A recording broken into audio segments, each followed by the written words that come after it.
Bismillahirrahmanirrahim. Assalamualaikum warahmatullahi wabarakatuh. Alhamdulillah wassalatu wassalamu ala rasulillah wa ala alihi wa ashabihi wa mawalah wa ba'du. Kaum muslimin yang dimuliakan Allah, salah satu penyebab seseorang malas melakukan ibadah adalah sebuah maksiat. Juga hal lain yang menyebabkan seseorang malas melakukan sebuah kebaikan adalah dampak dari makanan yang haram. Makanan yang haram sebagaimana disebutkan Nabi SAW di dalam hadis dari riwayat Imam Bukhari dan Muslim dari sahabat Nu'man bin Bashir. Di situ disebutkan Rasulullah SAW bersabda, "Innal halala bayyinun wa innal harama bayyinun wa bainahuma umurun mushtabihat."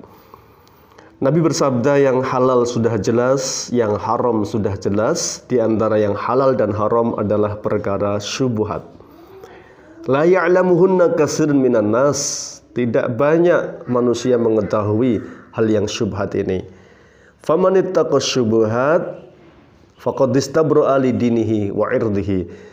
Siapa yang menjauhi perkara yang syubhat, dia telah membebaskan dirinya dan agamanya serta menjaga kehormatannya. Wa man waqa'a fi syubhat, dan siapa yang terjatuh dalam hal yang syubhat, waqa'a fil haram, dia telah jatuh dalam hal yang haram. Qarra'i yar'a haulal hima, sebagaimana seorang penggembala kambing yang menggembala di sebuah hima, ladang penggembalaan milik orang lain. Yushaku ayyarta'a fih, dikhawatirkan dia akan jatuh ke dalam lahan milik orang lain tersebut. Ala wa inna likulli malikin hima, ala wa inna himallahi maharimuh. Ketahuilah bahwa masing-masing raja memiliki hima, dan himanya Allah adalah hal-hal yang diharamkan oleh Allah Subhanahu wa ta'ala. Ala wa inna fil jasadi mudghatan, ketahuilah dalam tubuh manusia itu ada segumpal daging. Idza solahat solahal jasadu kulluh. Kemudian kalau yang segumpal daging itu baik, semua fisik anggota tubuhnya menjadi baik. Wa idza fasadat, dan kalau yang segumpal itu buruk, buruklah semua fisiknya. Ala wahiya al-qalbu, ketahuilah yang segumpal itu adalah hati. Kaum muslimin yang dimuliakan Allah, maka hadis ini menggambarkan dengan jelas sekali. Nabi bicara masalah al-halal wal haram, tapi di penghujung hadisnya Nabi bicara masalah hati.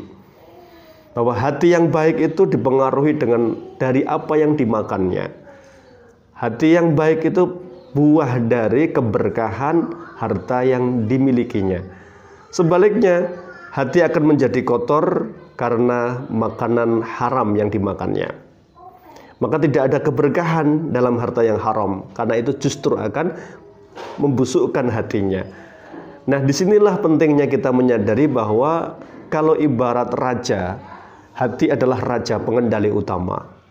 Maka ketika titah raja memerintahkan jalan menuju ke tempat yang baik, namun ketika hatinya kotor, dia tidak mungkin memerintahkan kepada kebaikan itu. Maka yang diperintahkan adalah keburukan-keburukan.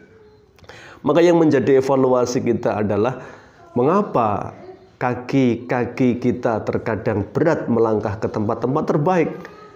Mengapa kaki berangkat ke masjid hal yang sangat berat sekali.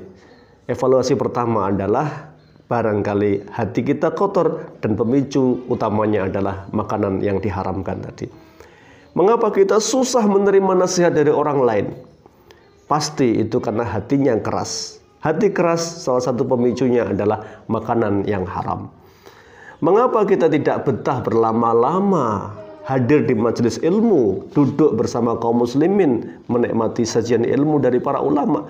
Karena bisa jadi hati kita keras sehingga tidak suka terhadap kebaikan-kebaikan yang disampaikan oleh orang lain. Maka tepat sekali kaum muslimin yang dimuliakan Allah, Ramadan ini momentum bagi kita ya untuk mengevaluasi, untuk bermuhasabah.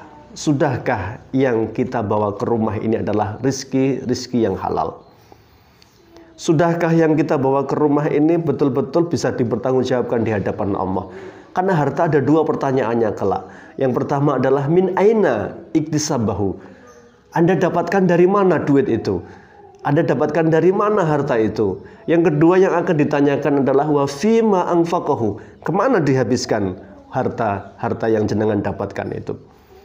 Ketika kita mendapatkannya dengan jalan yang baik, kita akan menjawab bahwa ya Rob, ya Allah, saya mencarinya dengan jalan yang Kau ridhoi.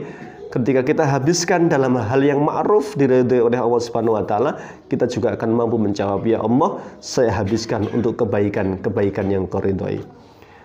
Demikianlah apa yang menjadi perhatian kita seharusnya adalah sebelum kita mengevaluasi hal yang lain, mari kita lihat dulu. Bukankah tanggung jawab berat ada di pundak kita para bapak? Bukankah Allah berfirman dalam surat At-Tahrim ayat yang ke-6? A'udzubillahi minasyaitonirrajim. Ya ayyuhalladzina amanu qu anfusakum wa ahlikum naran. Hai orang-orang yang beriman, jaga dirimu, jaga keluargamu dari api neraka.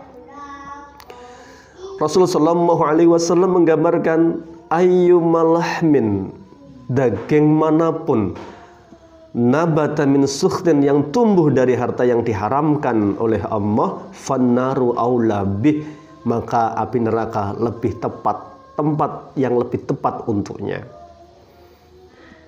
Inilah Rasul sallallahu alaihi wasallam, ya, yang satu hari ketika mendapati cucunya Husain, ya, berjalan tertatih-tatih, tiba-tiba menemukan kurma sudah dimakan, kemudian dikejarlah Husain ini. Kemudian Nabi mengatakan, nak, buang nak kurma itu, ya.